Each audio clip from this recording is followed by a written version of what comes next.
Assalamualaikum warahmatullahi wabarakatuh. Perkenalkan, nama saya Siti Badriah dari jurusan Komunikasi Penyiaran Islam semester 5. Nah, di sini saya akan menjelaskan materi tentang psikologi agama dan psikologi Islam. Nah, di sini saya akan mengelupas pengertian psikologi dakwah. Psikologi secara sederhana itu sering disebut sebagai ilmu yang mempelajari tingkah laku manusia yang merupakan gejala dari jiwanya. Nah, sedangkan dari definisi terperinci menyebutkan bahwa psikologi itu ilmu pengetahuan yang mempelajari tingkah laku manusia dengan menggunakan metode observasi objektif seperti terhadap rangsangan stimulus dan jawaban atau respon yang menimbulkan sebuah tingkah laku. Nah, sebuah definisi menegaskan bahwa kegunaan dari psikologi tersebut hanya untuk menguraikan atau mengungkapkan apa yang ada di balik tingkah laku manusia dalam keadaan tertentu.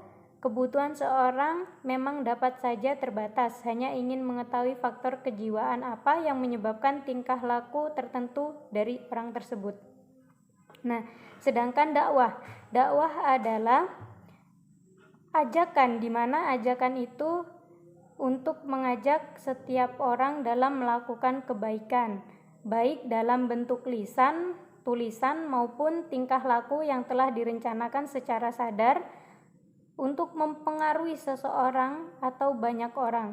Hal itu dilakukan timbul kesadaran diri, sikap, pengalaman, serta pemahaman dalam beragama tanpa dipaksakan dari pihak tertentu.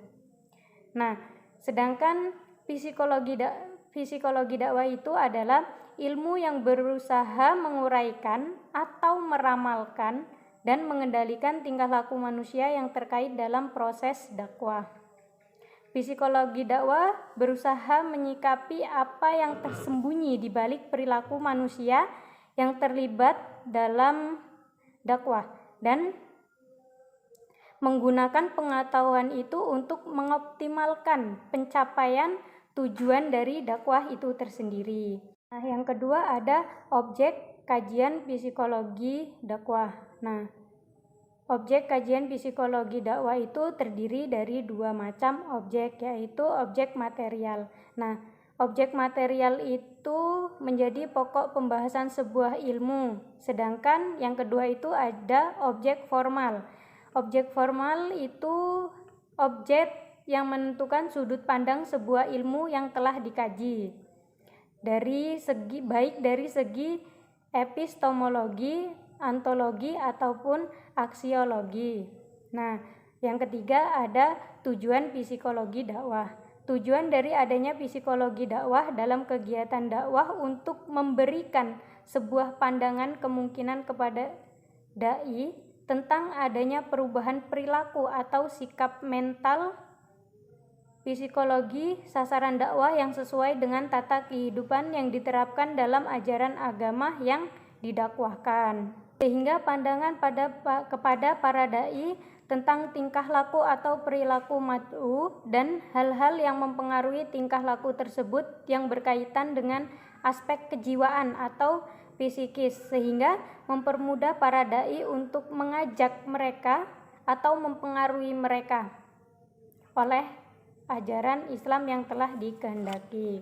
Nah, adanya daya cipta, daya kerasa dan rasa, kognisi, konasi, dan emosi dalam proses penghayatan dan pengalaman ajaran agama.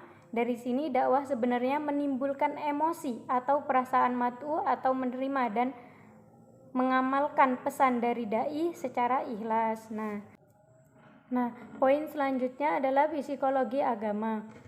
Psikologi agama adalah ilmu yang memiliki pengaruh agama terhadap sikap dan tingkah laku seseorang yang menyangkut tata cara berpikir, bersikap, berkreasi, dan bertingkah laku yang tidak dapat dipisahkan dari keyakinan, karena keyakinan itu masuk dalam konstruksi kepribadiannya. Yang kedua ada ruang lingkup psikologi dakwah. Nah, berhubungan dengan ruang lingkup psikologi agama, maka ruang kajiannya menyangkut kesadaran Agama yang berarti bahwa bagian atau segi agama yang hadir dalam pikiran, yang merupakan aspek mental dari aktivitas agama dan pengalaman agama.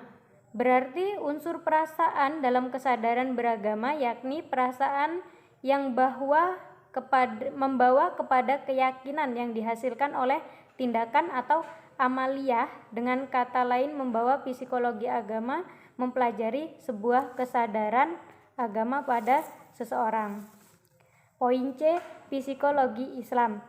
Psikologi Islam adalah suatu pendekatan studi dalam memahami kejiwaan dan perilaku manusia yang mendasarkan konsep tauhid dengan cara integrasi antara ilmu dan iman. Jangan sampai hati beriman kepada Allah tetapi cara atau pola berpikirnya tidak menopangnya. Artinya, kehadiran psikologi Islam untuk mengintegrasikan pada semua hal, karena sebagaimana diketahui psikologi sebagai disiplin ilmu muncul bukan dari orang Islam tetapi dari orang Barat, dan karya-karya mereka telah banyak memberi kontribusi kepada semua bidang kehidupan. Sekalipun cara berpikirnya sekuler, justru kehadiran psikologi Islam memberikan nuansa transenden. Cukup sekian materi yang dapat saya sampaikan dan akan dilanjutkan oleh pemateri selanjutnya. Akhir kata, wallahu muwaffiq ila aqwamit thoriq. Wassalamualaikum warahmatullahi wabarakatuh.